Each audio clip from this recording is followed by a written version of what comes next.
नमस्कार, माझे नाव सौ अंजू अविनाश कुमावत. मी जीप उच्च प्राथमिक शाळा येथे कार्यरत आहे.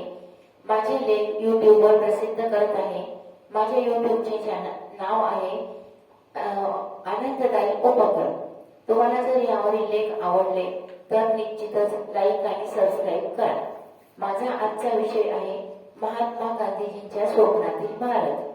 स्वच्छता हीच ईश्वर सेवा आहे आणि आयुष्यभर स्वच्छता, स्वावलंबन, अहिंसाचा ध्यास घेतलेले चरख्याचे पुजारी आमचे राष्ट्रपिता महात्मा गांधी यांच्या 150व्या जयंती व वर्षानिमित्त या महान आत्म्यास विनम्र अभिवादन.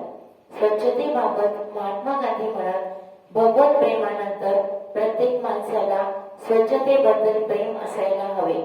मळकट शरीराची आम्ही ईश्वराचे प्रेम संपादन करू शकणार नाही. त्यांचा आशीर्वाद आम्हाला प्राप्त होणारही नाही.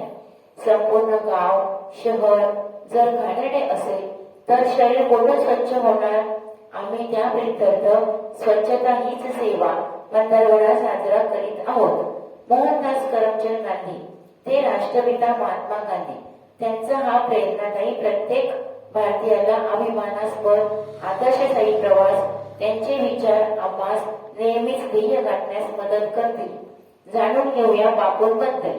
करमचंद गांधी आणि पुतळाबाई यांच्या पोटी 2 ऑक्टोबर 1869 पोरबंदर येथे मोहनदास गांधी यांचा जन्म झाला.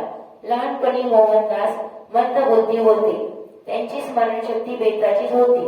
मुलांबरोबर मौज मस्ती, शिव्या, शिक्षकाची डर उडविणे हे नेहमीचेच.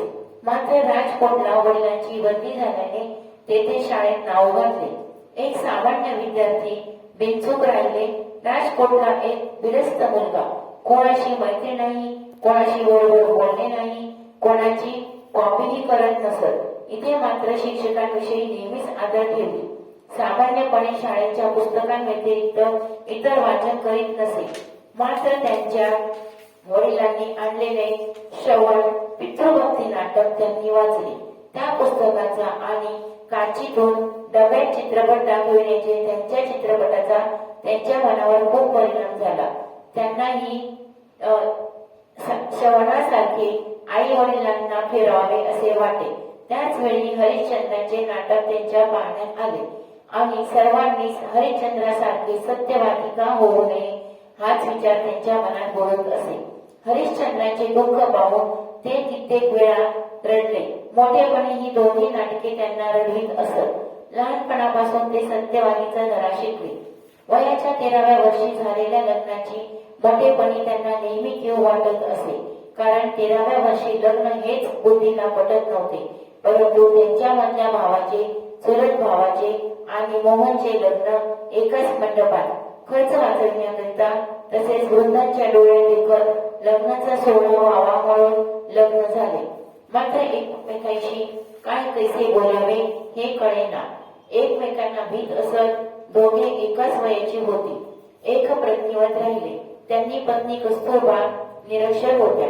मात्र त्यांनी स्वतः गांधीजींनी पत्र लिहिता येईल तसेच सामान्य गुजराती समजू शकेल इतके शिकवले.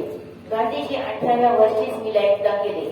त्यामुळे व कस्तुरबा बालपणी बालपत्नी होत्या म्हणून त्यांनी अधिक काळ माहेरी असायच्या.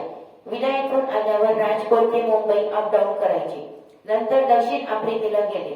बालवयातील लग्नाबाबत ते लिहितात, त्यांचे बंधू ज्यांच्यासोबत लग्न झाले होते त्यांनी शाळा सोडून दिली. अनिष्ट परिणाम होतात. शिकत असताना व्यायाम केला नाही, मात्र नुकसान झाले नाही. एकदा पुस्तकात मोकळी हवा खायला पाहिजे असे वाचले. तेव्हापासून सकाळी फिरायला जायची सवय लागली. त्यामुळे शरीर कसलेले बनले. शाळेत हस्ताक्षर चांगले नव्हते. शिक्षणामध्ये चांगले लिहिण्याची आवश्यकता नाही असे वाटे. मात्र आफ्रिकेला नवयुवकांची मोत्यासारखी हस्ताक्षरे पाहून शरमल्यासारखे व पश्चाताप झाल्याचे ते लिहितात. विद्याभ्यासासंबंधी विवाहामुळे 1 वर्ष वाया गेले. आधी भूमिती समजत नसे.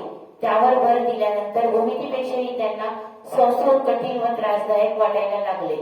त्यांना कृष्णशंकर शिक्षकांनी तो कोणाचा मुलगा आहेस आणि तुझ्या धर्माची भाषा जर येत नसेल तर तुला शिकून उपयोग नाही असे शिकल्यावर संस्कृत पक्के झाले.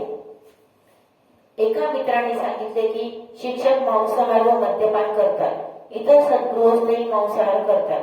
काही विद्यार्थी देखील आपण नेबरट मांसाहार न केल्यामुळे बनलो आहे असा युक्तिवादही त्यांनी केला.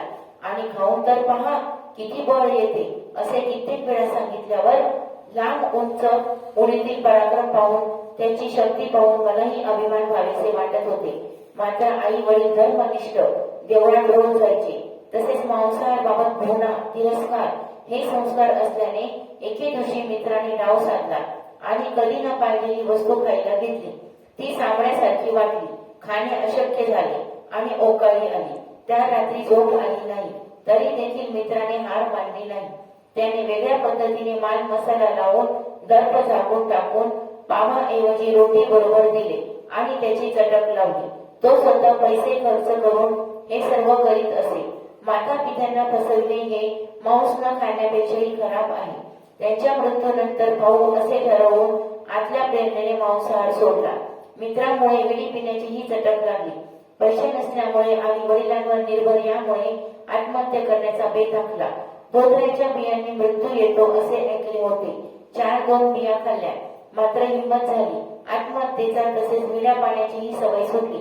मित्रसंगतीमुळे कर्ज झाले म्हणून भावाचे सोन्याचे कडे कापले व कर्ज फेडले. मात्र पश्चाताप झाल्याने चिठ्ठी देऊन पुन्हा कबूल केला. वडिलांना भगंदर विकाराने त्रासले असताना त्यांची शुश्रूषा गांधीजी करीत असत. जखम धुणे, मलम